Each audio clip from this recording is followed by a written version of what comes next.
And so what's up guys? Welcome back again sa aking YouTube channel at ito si Liz Love Story at tayo ay maglalaro ng Pixel Online guys at ngayon ay papasok na tayo sa ating laro ng Pixel Online at ngayon ay Saturday, January 13. So ayun guys, kung makikita nyo guys, kakatapos ko lang mag-claim ng ating energy sa Sauna Lounge. So naubos na rin yung energy dito sa may sauna pool at na-claim na natin yon. So eto ngayon guys, nandito mga player ngayon guys na maraming naglalaro ngayon gabi. So what's up mga farmers? Lahat ng mga farmers, mga VIP at non-VIP, sa mga friends ko dyan sa Facebook, friends ko sa YouTube, and friends ko sa TikTok. And how are you guys? Eto na naman tayo at maglalaro ng Pixel Online. So ngayon guys, ang gagawin natin ngayon sa video na to guys ay ipapakita ko sa inyo kung paano ko i-harvest lahat ng watermint na itanim ko. So bali 3 days ko to grind guys. So kung makita nyo guys, andito na yung mga lands na pinagtiniman natin. So hindi na natin makita. So tayo guys, mag-harvest doon sa ating mga na-bookmark na land. So lahat ng land na to pinagtaniman ko ng watermint is lahat ay waterland to guys. So eto ngayon, magsimula na tayo mag-harvest. So, in 3 days, may nagtanong sa akin, Kuya, hindi daw ba nabubulok yung yung water mint pag hindi pa na-harvest agad? So, eto guys, accidentally ko lang to na-experience at natuklasan na hindi pala namamatay ang water mint pag once nakatanim na sa waterland. So, tulad nito guys, puro waterland tong pagtaniman natin sa water mint. So, hindi siya basta-basta pala namamatay. So, ayan guys, kung makikita nyo, punta tayo sa 2730. So, 3 days. 3 days na to nakatanim, guys. Pero tingnan nyo naman, oh. Malusog na malusog ang ating water main. So, yung iba, guys, nakalista na lang sa notebook, guys, para hindi na natin makalimutan kung saan-saan tayo nagtanim ng water mint. So, ang goal ko dito, guys, is magtanim ng water mint sa 14 lands. Yan. So, unang land, 2730. Meron siyang 4 na mines. Isang coop. Ayan, guys. So, ayan, unang harvest sa unang land. So, lalagay natin yung water mint natin dito sa taas para ma-visible natin kung ilan ang na-harvest natin. So, ayan guys, kung ito, makita nyo, no? At 4 na mines ang meron dito. At meron ding mga punuan para magpa-level ng inyong forestry. At meron din dito small house para magluluto ng mga food na pwede nyong lutuin. So, punta na tayo sa second land. Sa ikalawa, sa 3803. So, etong naka-bookmark na guys, kahit hindi mo na tayo magpunta sa doon sa teleport na doon sa tabi ng sauna, sa may infinite teleport. Yan. Doon sa infinity portal. So, ayan guys, dito naman tayo ngayon sa 3803. So, pwede tayo mag-teleport pag naka-bookmark na. Pero kung hindi siya naka-bookmark, doon tayo pupunta sa Terravilla, doon sa teleportal. Infinite portal. Yun. So, kung paano mag-bookmark guys, sa mga newbie, sa mga bago pa lang nakapaglaro ng Pixel, kailangan nyo muna i-click to. At pag na-click nyo na, i-click nyo itong bookmark. So, ngayon guys, naka-bookmark to, kaya nakalagay unbookmark. So, yan guys, no? So, harvestan natin.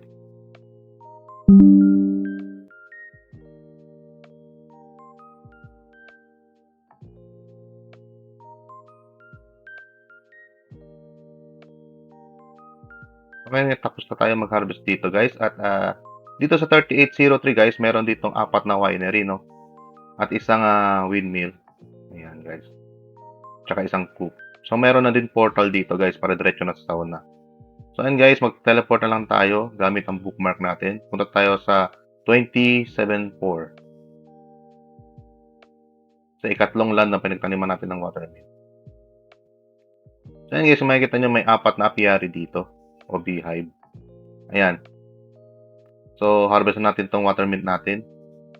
So, once again guys, hindi po ako financial advisor. Lahat ng nakikita nyo ngayon dito sa video is for entertainment purpose only.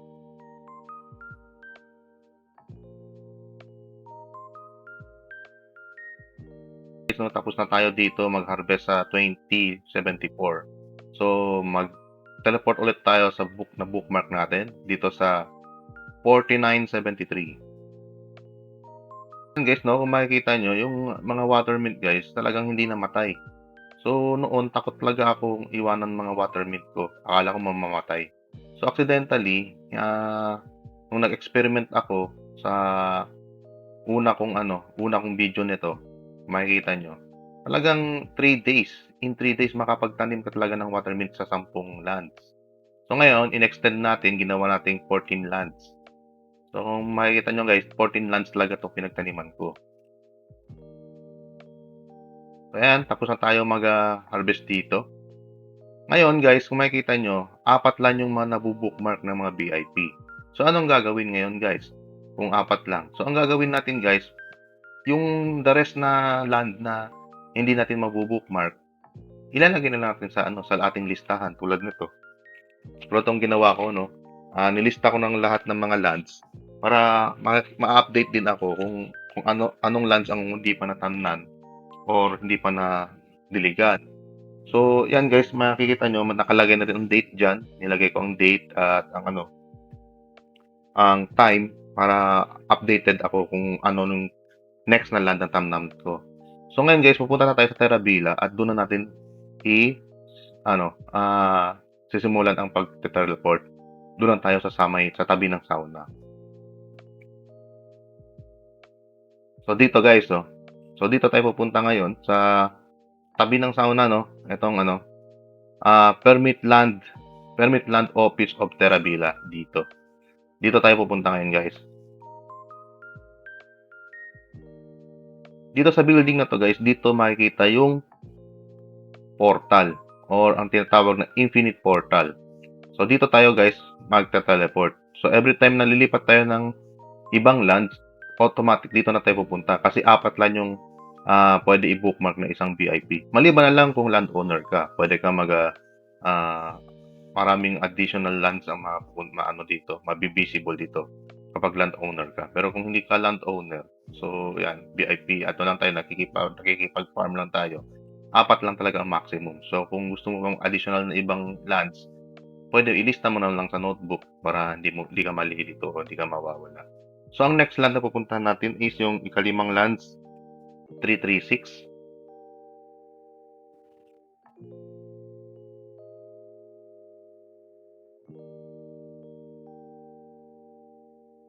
Ayan na guys, no, kung makikita nyo sa land 336, shout out sa may-ari nito. At eto nga guys, no, meron siyang 3 mine, isang windmill, isang coop, at isang ceramic ba to? Ayan.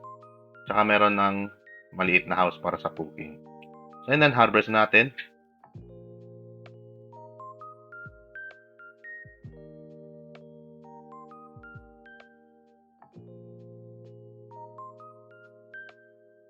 Dito natin, diretso lang tayo dito. Ayan. So, automatic na sa Terabila na yan. So, next land na pupuntahan natin is 225. Land 225. So, ika-6 na land na to guys. 225.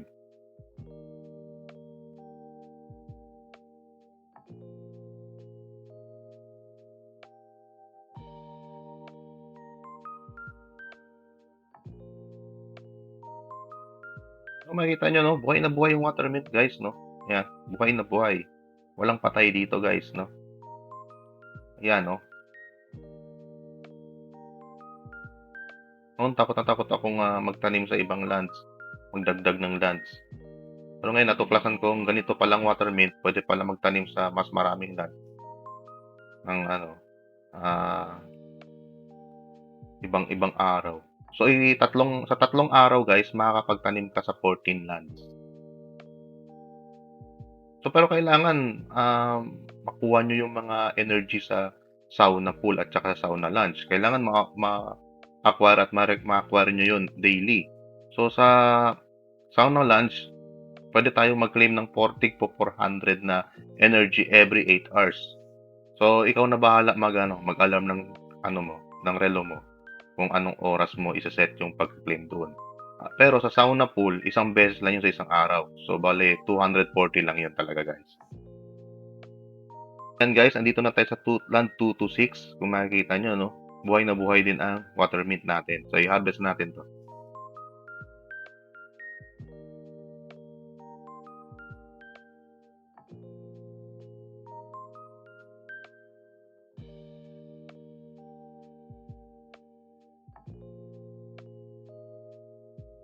So, ngayon guys, tapos na tayo sa land 226 at doon na tayo pupunta ngayon sa land 4771. Land 4771 sa ikawalong land na pinagtanamnan natin ng water mint. So, check natin ang water mint natin kung buhay pa.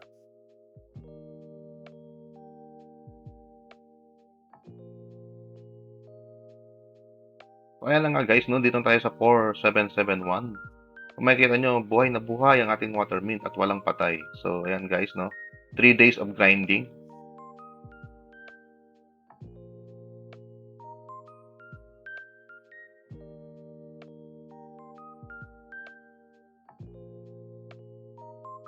Tapos na tayo doon sa land 4771. Ang next natin is land 733. Next star teleport natin is going to land 733.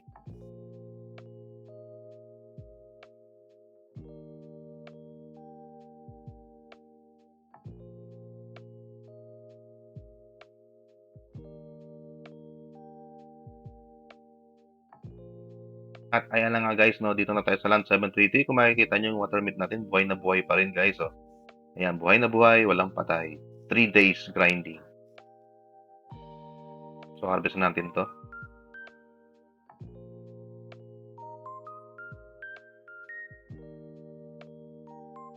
Makita nyo guys, no, nakaipon na tayo ng 540.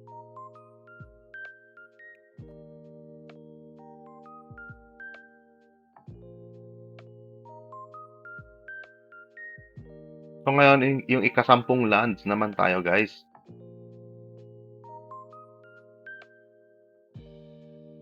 Sa 3955.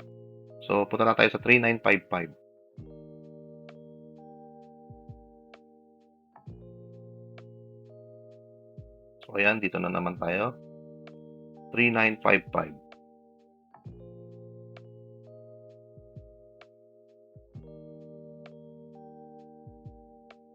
So, ayan, makita nyo guys, sa 3955, meron tayong 4 na sluggery. Ayan guys, no? At dito, pwede na tayo mag-harvest ng water mint natin dahil kung makikita nyo, buhay na buhay yung water mint natin at walang namatay. So, simulan na natin mag-harvest.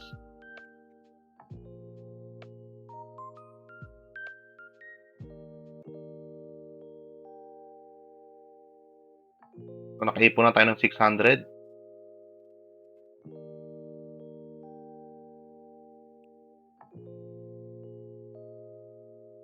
So, ang next land natin is 4688. Land 4688, guys. Ika-11 lands. Ika-11.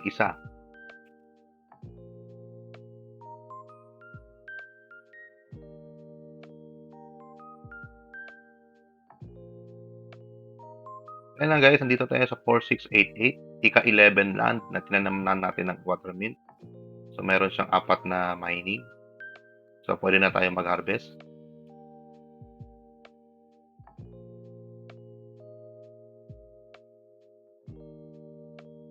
Nakatapos na tayo mag-harvest. Meron na tayo 660. 4688.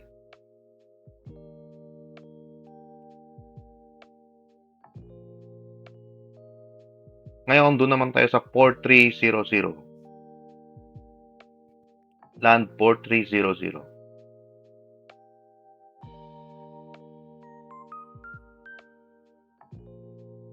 So, sa mga nagbabalak mag water mint farming, so ayan na nga guys, mga land na kailangan nyo tamnan. Ilista nyo na lang sa notebook lahat dyan, mga lands na pinagtatamnan ko para magaya nyo. So, simulan na natin mag-harvest dito guys. Kung makikita nyo, malusog na malusog yung mga water mint, walang patay.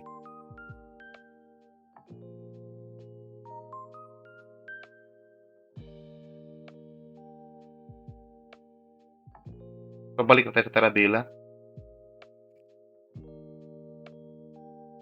And last 2 lands na lang guys. So ayan. So next land na pupuntahan natin is land 567. Land 567 guys.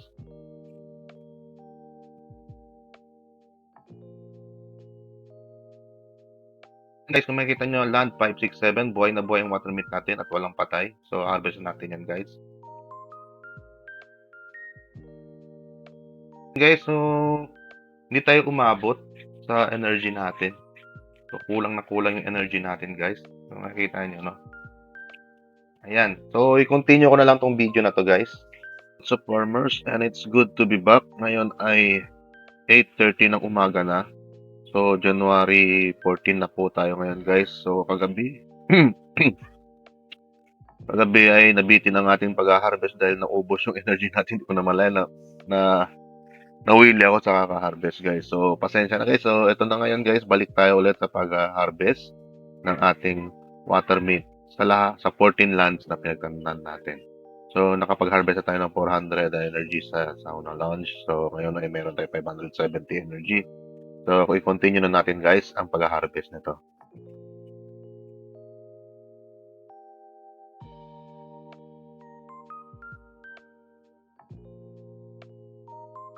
And guys, so natapos na tayo dito sa land 567. So, meron siyang 4 mines at saka isang portal papuntang sauna.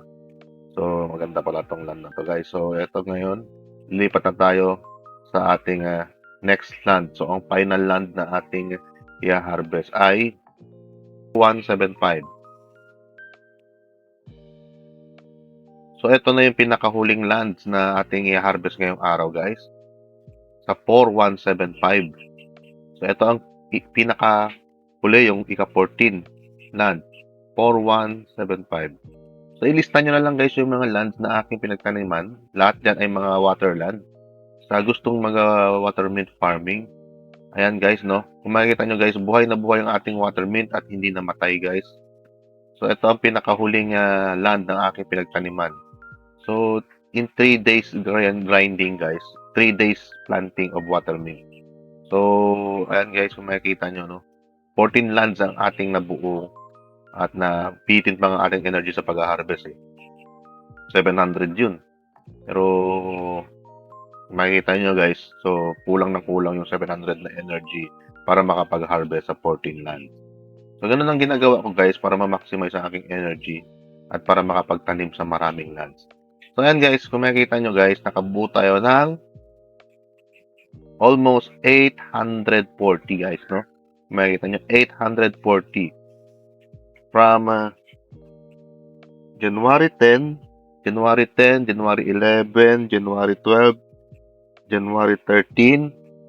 So, January 14, 3 days grinding, guys, and 1 day of harvest ng mga water mint, guys. So, ayan, guys, makikita nyo, 840 lahat-lahat ng ating water mint. So, try natin tingnan doon sa box galore kay Hazel kung magkano aabutin to.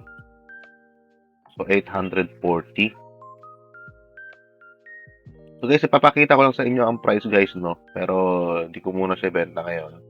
Dahil, pag-iisipan ko muna kung gawin ko siyang wine or diretso ko na lang ibebenta as water mint fruit. So, ayan, guys, 840 ang nabuo natin. 840. So, tingnan natin kung magkano natin mabebenta to. So, ayan, guys, no? Kung makikita nyo, yung 840 na yan, guys, is around 20,000 berry. So, in 3 days, guys, pwede palang kumita ng 20,000 berry sa water mint farming. Guys, no? At sana, guys, meron kayong natutunan ngayong araw. At hindi hanggang dito na lang yung video natin. So, maraming salamat sa mga followers ko dyan, sa mga subscriber ko dyan. At kung bago ka pa lang sa aking YouTube channel, please do subscribe. Click that like button and notification bell button para lagi kang update sa aking mga video. And comment down below kung nagustuhan nyo ba itong video na to at kung anong gusto nyo itatanim natin ngayon ulit sa Pixel. So maraming salamat sa pagdalo at At maraming salamat sa pag-stay dito sa aking YouTube at pagpapanood ng aking video. So, this love story signing off. Thank you guys.